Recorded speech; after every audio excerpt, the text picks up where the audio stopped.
Let's discuss clubbing of income in this video. Now, what is meant by clubbing of income? Clubbing of income is a situation where the income of other person is included in the income of taxpayer.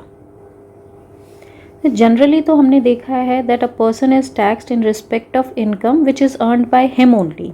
Okay, तो जो उसकी खुद की income होती है उसी पे ही उसको टैक्स पे करना पड़ता है. But in income tax there are certain provisions which are contained in section 60 to 64 which says that under certain circumstances the income earned by other person will be included in the income of the taxpayer. So what are those conditions, how it happens, that is explained in this particular video which explains the clubbing of income. So what happens is actually an individual, in order to avoid or you can say reduce tax liability, he transfers his assets or income to other person. So he only transfer the income part only, but retains the power over the interest over such property or its income. तो power अपने पास रखता है, जो property पे जो interest है या income पे जो पावर है उसकी वो खुद रिटेन करता है, बट टेम्परेरीली ऐसा दिखा देता है that the income is transfer to the other person. So in such circumstances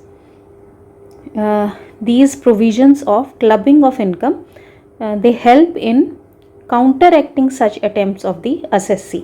तो assessee सिर्फ अपनी टैक्स लाइबिलिटी को रिड्यूस करने के लिए अगर किसी एसेट को ट्रांसफ़र कर रहा है या उस एसेट से होने वाली इनकम को ट्रांसफ़र कर रहा है, तो जो ये क्लबिंग प्रोविजंस के क्लबिंग ऑफ इनकम के प्रोविजंस हैं वो वापस क्या करते हैं, उस इनकम को ट्रांसफरर की इनकम में ही ऐड कर देते हैं. तो हमको यहाँ पे ये जानना ज़रूरी है कि what is the transfer of income. So transfer of income is where a person owns an assets. अगर आपका टैक्स पेयर जो है उस एसेट को ओन करता है, दैट मीन्स जो एसेट है वो उसके नाम पे है. So where a person owns an assets and transfers income, चाहे वो इनकम रिवोकेबल है या इररिवोकेबल है, from that asset. So income from that asset without transferring the asset, then this income will be included in the total income of the transferor. For example, जैसे lease है, lease for inadequate consideration. तो यानी आपने क्या किया है कि आपकी एक प्रॉपर्टी है और उस प्रॉपर्टी से होने वाली इनकम, लेट सपोज लीज से रिलेटेड जो इनकम है वो आपने किसी और के नाम ट्रांसफ़र कर दी है. आपने अपने टेनेंट को कहा है कि वो जो इनकम है that can be given to some other XYZ person. तो आपने उस प्रॉपर्टी पे जो आपका राइट है या जो उस इनकम पे जो आपका राइट है उसको आपने ट्रांसफ़र नहीं किया, बट ऐसे ही उसको बोला है कि even you have signed a contract that the income which is in the form of lease of that property may be given to some XYZ person. तो अब इस केस में क्या होगा, because you are the actual owner of that property and that income belongs to you, so you will be paying tax on the income earned in such cases. तो चाहे आपने income किसी और के नाम भी ट्रांसफ़र कर दी है, even then that income will be added in the total income of you, in your total income, and the tax has to be paid accordingly. तो ट्रांसफ़र इनकम जो है ऐसी कंडीशंस में नहीं माना जाता है. कौन कौन सी कंडीशंस है? Where tax payer owns an asset, यानी ओनरशिप आपके पास ही है, खुद के पास है या टैक्स पेयर के पास है. सेकंड है the ownership of the asset is not transferred by him. खुद ने ओन कर रखी है, ट्रांसफ़र तो किया है बट ओनरशिप को ट्रांसफ़र नहीं किया हुआ. Third is where the income from the asset is transferred, यानी ओनरशिप तो खुद के पास है लेकिन इनकम को ट्रांसफ़र कर रखा है जो कि उस एसेट से जनरेट हो रही है, to any person under a settlement और एन अग्रीमेंट. कोई अग्रीमेंट किया है, कोई सेटलमेंट की है, उस सेटलमेंट के अंदर क्या किया है कि without transferring the ownership of the asset a particular taxpayer has only transferred the income from such asset. तो अब ऐसी कंडीशन में क्या होगा कि जो इनकम है, this income will be part of the income of the tax payer who owns that asset. तो उसी का ही इनकम माना जाएगा और इस टैक्स पेयर को ही इस एसेट से होने वाली इनकम पे टैक्स पे करना पड़ेगा, ना कि उस पर्सन को जिसको की इनकम ये ट्रांसफ़र कर दी गई है। फिर मैंने एक वर्ड यूज़ किया है कि चाहे ट्रांसफ़र रिवोकेबल हो चाहे इरिवोकेबल हो। तो रिवोकेबल ट्रांसफ़र्स कौन से होते हैं? रिवोकेबल ट्रांसफ़र्स होते हैं where the transferor of the asset has a right to reacquire asset और इनकम फ्रॉम सच एसेट। ठीक है, तो जहाँ पर उसके पास राइट है कि वो वापस से उसको रीएक्वायर कर सकता है एसेट को या उस एसेट से होने वाली इनकम को, तो दैट मीन्स जो आपने ट्रांसफ़र किया है वो क्या है? रिवोकेबल ट्रांसफ़र है। The income under revocable transfer of asset will be included in the income of transferor even if part of income from transferred asset has been applied for the transferor। ठीक है, तो चाहे revocable transverse में क्या है कि चाहे आपने जो एसेट है वो आपने पार्ट में या फुल्ली किया हुआ है ट्रांसफ़र उसको, लेकिन अगर आपने एक राइट अपने पास रखा हुआ है कि ये किसी भी टाइम आप इस जो अभी ट्रांसफ़र है इसको आप इनवैलिड करके वापस अपनी प्रॉपर्टी को अपने नाम कर सकते हैं या उस प्रॉपर्टी से होने वाली इनकम को अपने नाम कर सकते हैं, तो that means that is a revocable transfer. तो here I am saying that transfer of income चाहे वो रिवोकेबल हो चाहे रिवोकेबल हो, लेकिन अगर ये कंडीशन फुलफ़िल कर रहा है, यानी कि आप ट्रांसफ़र करने के बाद भी उसी एसेट के ओनर हैं या आपने सिर्फ इनकम ही ट्रांसफ़र करी है एडिक्वेट कंसिडरेशन के बगैर, तो ऐसे केसेस में जो भी इनकम आप ट्रांसफ़र कर रहे हैं किसी और पर्सन के नाम पे, वो इनकम आप ही की इनकम में ऐड हो जाएगी और आप ही को टैक्स पे करना पड़ेगा।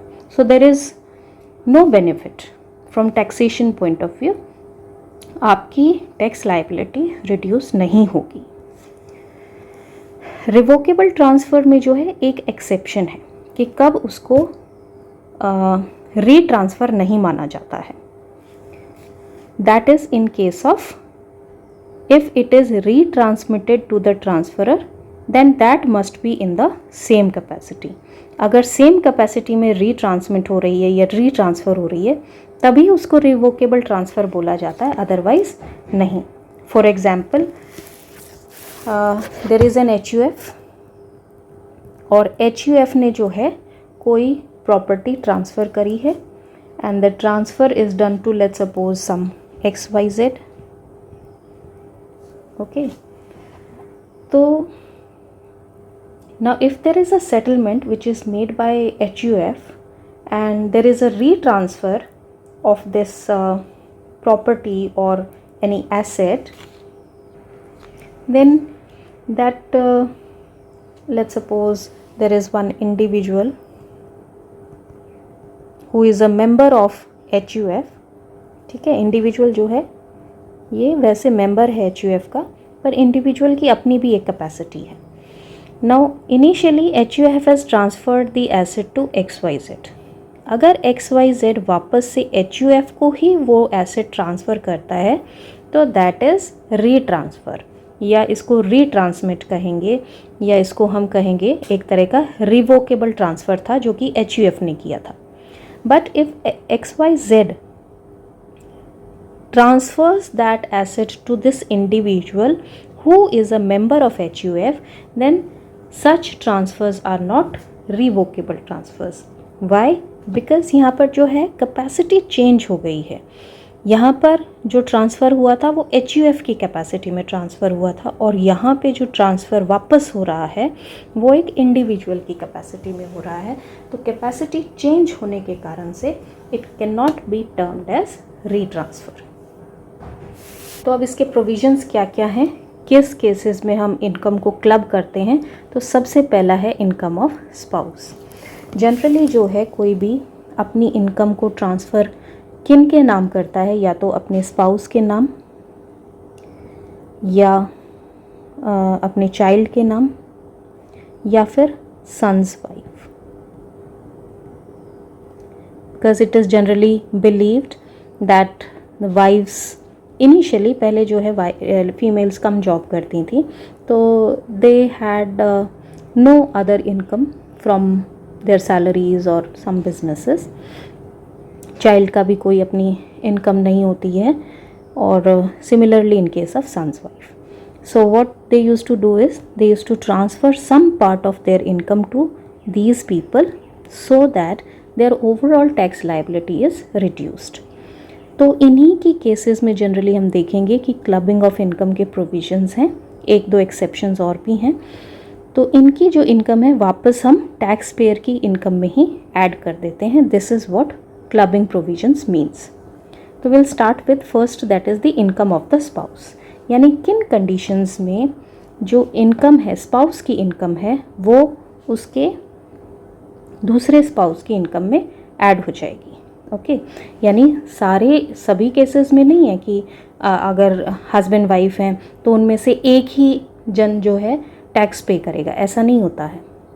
बट कुछ कंडीशंस है जहाँ पर आप उनकी इनकम को क्लब कर देते हैं. तो वो कौन सी कंडीशंस हैं, बस वही हमको पढ़नी है. अदरवाइज तो A and B, if they are both working in different jobs and they are earning their salaries, और one is businessman, the other is salaried person, so both are paying their individual taxes, they both are assessees.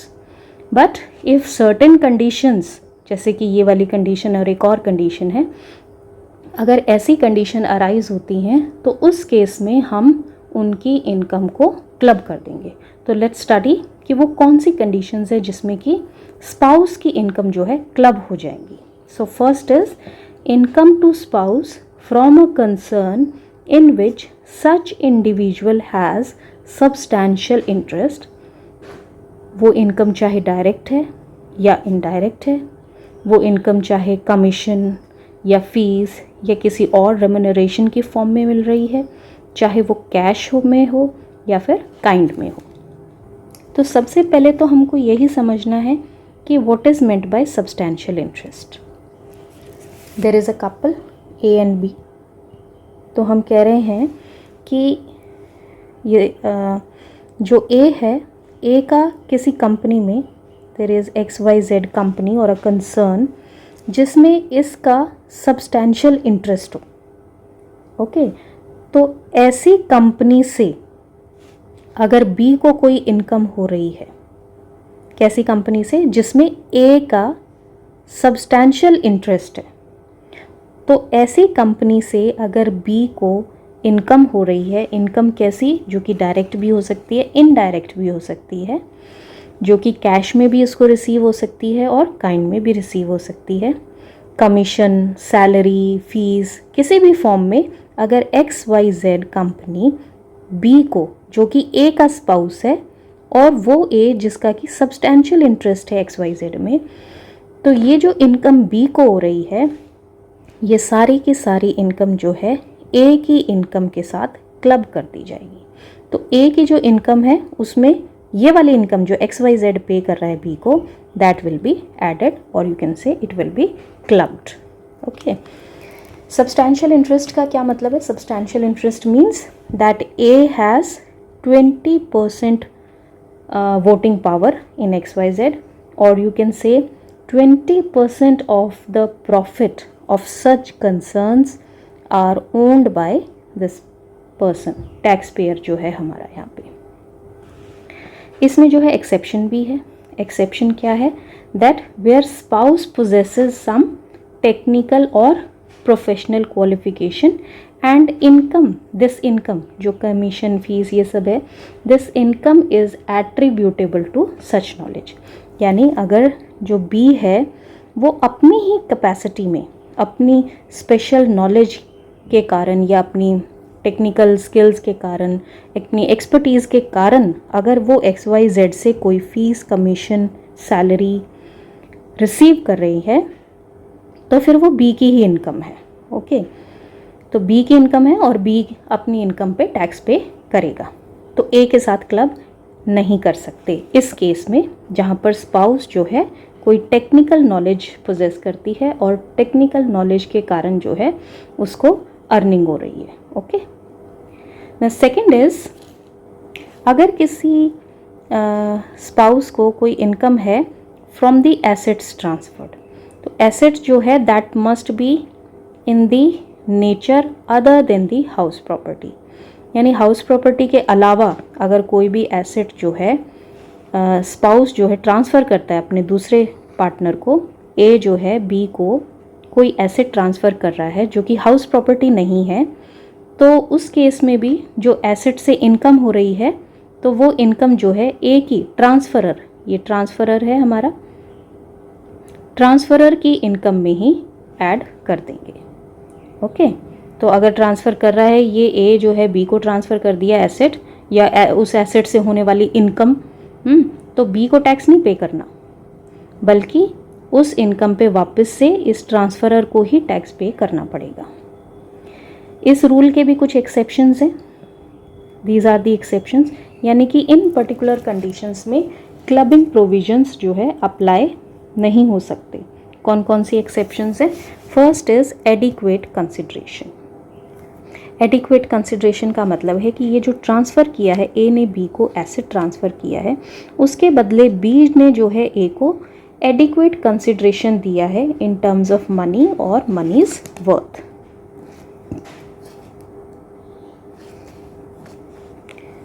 Second is agreement to live separate.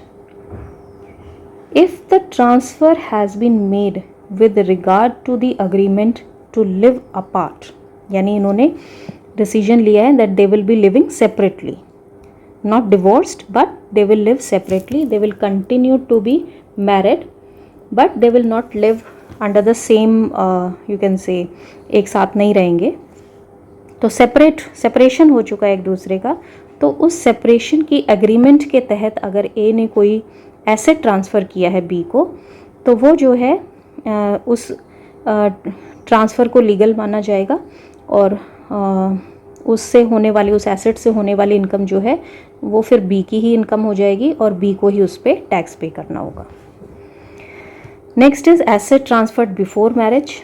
अगर शादी होने से पहले कोई asset transfer हुआ है या इनकम ट्रांसफ़र हुई है तो वो भी जो है फिर क्लबिंग प्रोविजंस के दायरे से बाहर हो जाती है, उसमें जो है उन दोनों की इनकम को क्लब नहीं कर सकते। Then again in case of death, let's suppose कि ए और बी जो है पार्टनर हैं, ए के पास प्रॉपर्टीज़ हैं, इसकी डेथ हो जाती है तो obviously these properties they will B now in the name of the second partner. तो जिस ईयर में उसकी डेथ हुई है उस ईयर में होने वाली जितनी भी इनकम है, दैट उस इनकम पे जो टैक्स है that will be paid by A. A he assessee रहेगा, हाँ, लेकिन इसके बिहाफ पे कोई और जो है टैक्स पे करेगा, लेकिन असेसमेंट इसकी इनकम की अलग होगी और इसकी इनकम की असेसमेंट अलग होगी। तो यहाँ पे क्लबिंग नहीं करेंगे इन case of death. Then last is in case of direct income only clubbing provisions will apply. Okay, तो सिर्फ और सिर्फ डायरेक्ट इनकम जो कि कैपिटल गेन्स भी इंक्लूड करती है shall be included in the income of the transferor. कोई भी जो इनडायरेक्ट इनकम होती है, इनडायरेक्ट इनकम जो है क्लब नहीं कर सकते।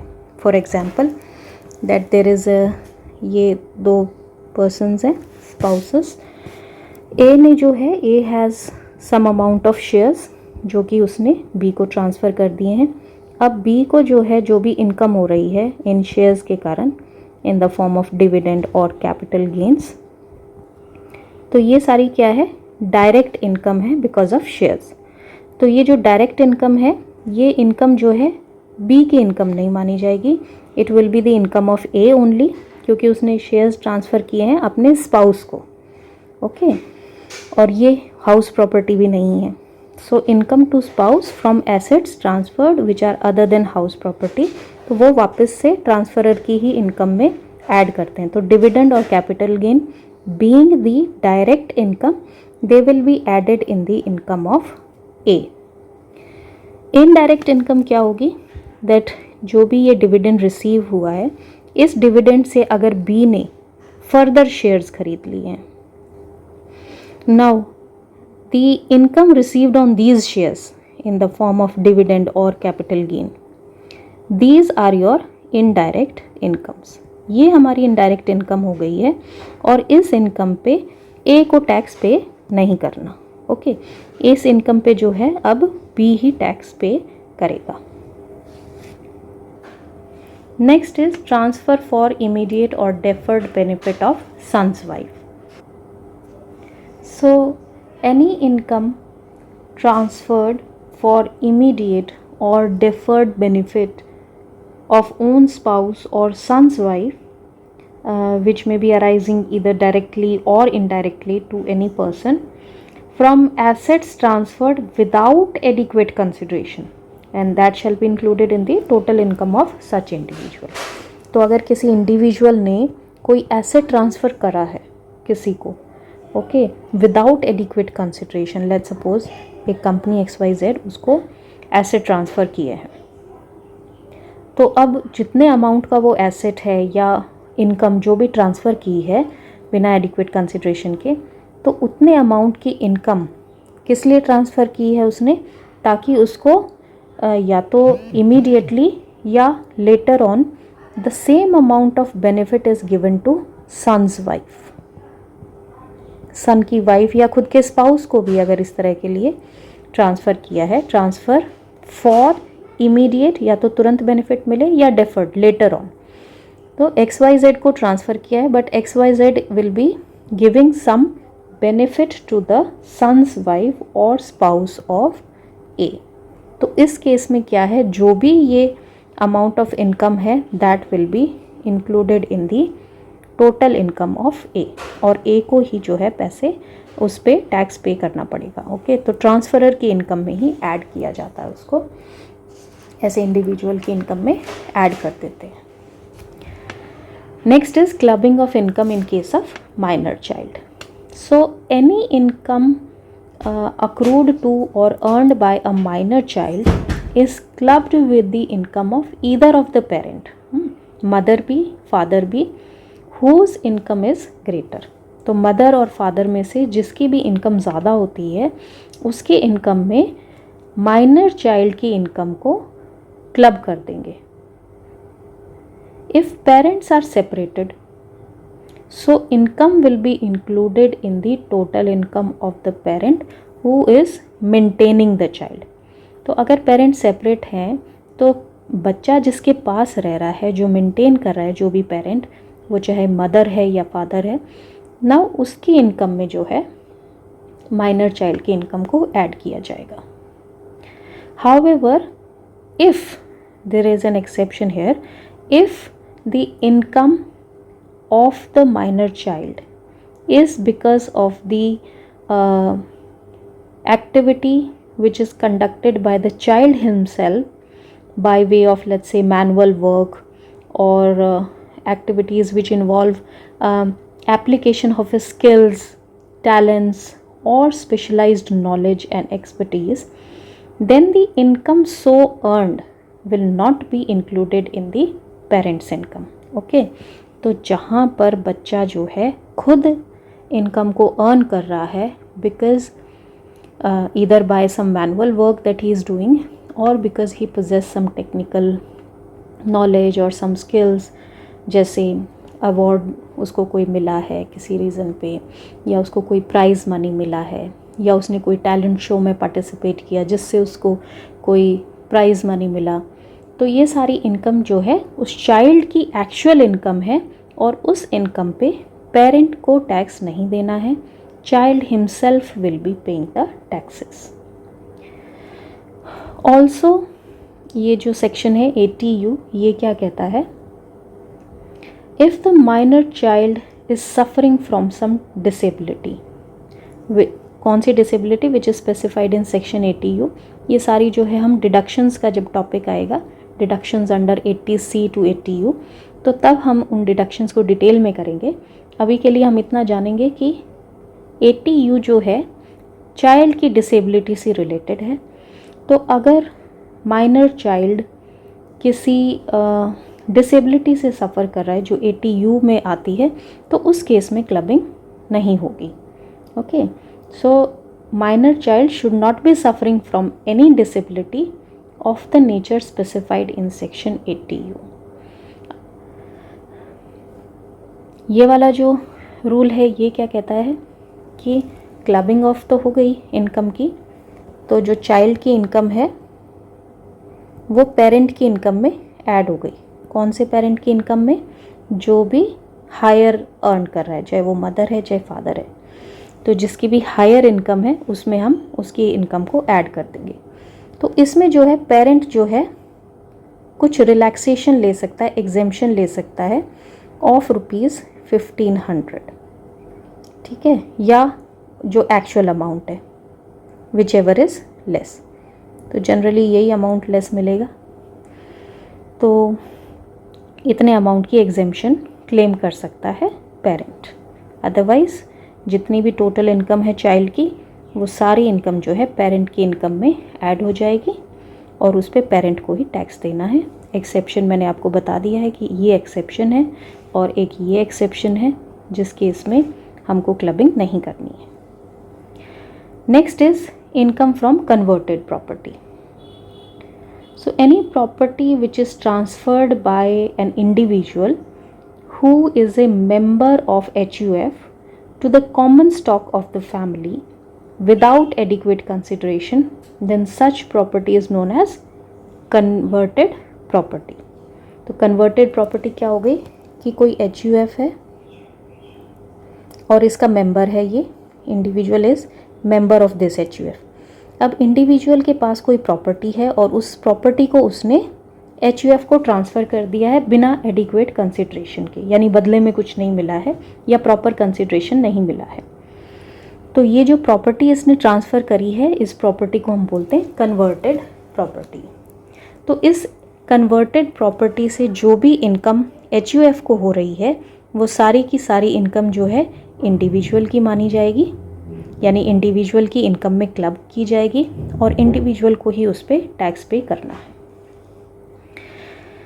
Clubbing provision will apply even if converted property is subsequently partitioned, यानी कि अगर लेटर ऑन HUF का पार्टीशन हो जाता है और पार्टीशन होने पे ये जो प्रॉपर्टी है, this property is now received by the spouse of the transferor, तो इन दैट केस ऑल्सो जो भी इनकम है जो रिसीव हो रही है स्पाउस को, that income will also be clubbed in the income of individual. तो clubbing provision will apply even if the converted property is subsequently partitioned and received by the spouse of the transferor. Such income will be under the head income from other sources in the total income of the transferor. जो transferor है हमारा individual, इसकी total income में add करेंगे। कौन से head में जाएगी ये? Income from other sources. However, income from house property transferred to spouse shall be computed under the head income from house property in the hands of transferor and not transferee. तो यानी कि अगर house property है अगर कोई और वो transfer करी है इंडिविजुअल ने और वो बाद में जो है उसके स्पाउस को मिल जाती है, तो स्पाउस की ही तो ये जो प्रॉपर्टी है that will B taxed under the head income from house property rather than any other head. Okay, तो बाकी तो जो और कोई एसेट है तो वो तो सारे के सारे अदर सोर्सेज में जाएंगे, लेकिन अगर कोई हाउस प्रॉपर्टी है तो वो under the head house property आप उसको टैक्स करेंगे। So these are the provisions related to clubbing of income. Thank you.